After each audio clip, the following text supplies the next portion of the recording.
This is a green giant planted next to Leyland cypresses. They were all planted at the same time, and the green giant here shows a much denser, fuller conformation than the Leyland cypresses. Now these are all planted in a heavy shaded area with a full canopy above them. But they do get about 2 to 3 hours in the morning of morning sunlight.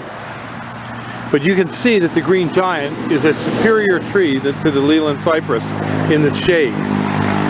These Leylands have some yellowing on the inner needles, and that it was in part caused by stress that they received from last winter. Last winter we had an exceptionally cold winter, and many of the Leyland cypresses burned over somewhat. These had some burn, they have recovered to some degree, but the green giant had no damage to it whatsoever. These plants have been in here for about 2 years. They were planted when they were 3 foot high, and right now they're between 5 and 6 foot high. And so you can see, if you're going to plant in a shady location, that the green giant is a better plant than the Leyland cypress.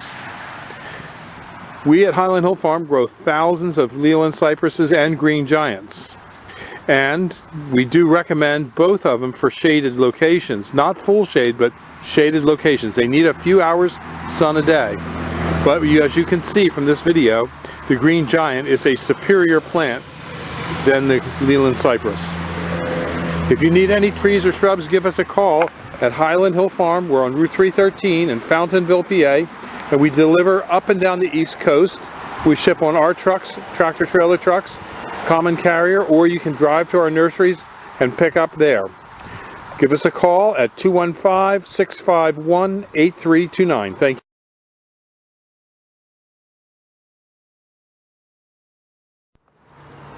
I'm Marge, and you're at Highland Hill Farm. I'm going to give you a short demonstration of how we do our measurement for placement of a green giant arborvitae hedge. We're going to pretend that this is the section that you're going to put your plants at. The green giant arborvitae typically grows 6 to 8 feet wide. So that you don't have encroachment, we will calculate about 4 feet from the edge of where you want to start. So I use my tape measure. I pull it out to 4 feet, and I like to lock it on the 4-foot place. This is my 4-foot tape measure. I lock it in place so it doesn't slip on me when I'm working. I start here. I judge down a little bit because I need to be 4 feet off of this edge, and I also need to be 4 feet off of this edge.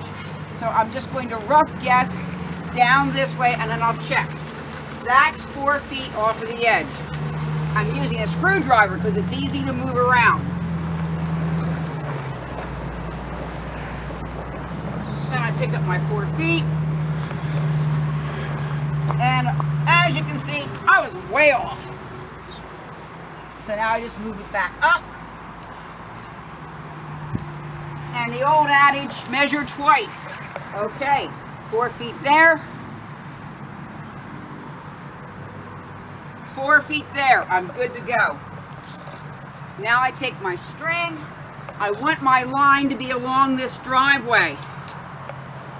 It looks like a huge distance off the driveway, but the green giant will be 6 to 8 feet wide. And you don't want encroachment. So you need to give the plant, even if you're starting with small ones, you need to give the plant room to grow. You could do this section or you could do much larger, doesn't matter. Okay, I'm at the end of the line where I want to make my tree line. So again, I put my ruler down. I measure 4 feet off the line. Here's my 4-foot line. Take my string. Now, I wrap it around and I come in here again, right at 4 feet. Wrap my string tight so I have a somewhat taut line. Now I have a straight line for my trees. Now we'll walk back up to the other side because that's the more important side for my spacing. This side I can make a few adjustments to. this will be my starting point. This will be tree number 1. I put my measurement down. The spacing is a 5-foot center, 5 to 6 foot. We often do them on 5 foot because I'm tired of waiting for a hedge.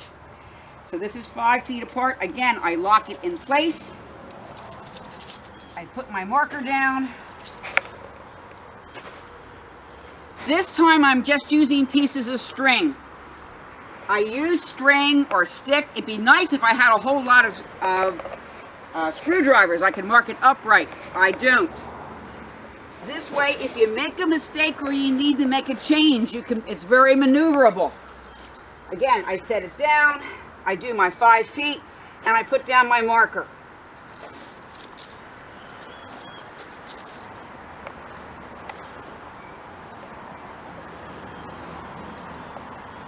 And I will continue all the way down my line, every 5 feet with my marker.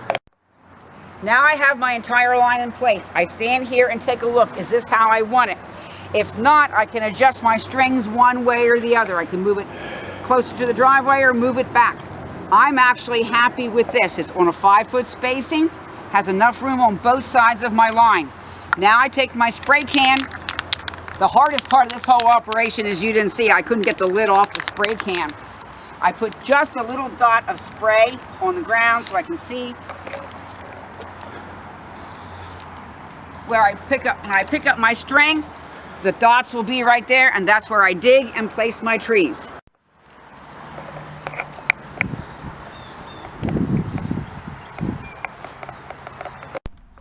Now that the area is marked, we pick up all the strings and the loose little pieces that would be in the way, and we are able to plant our trees.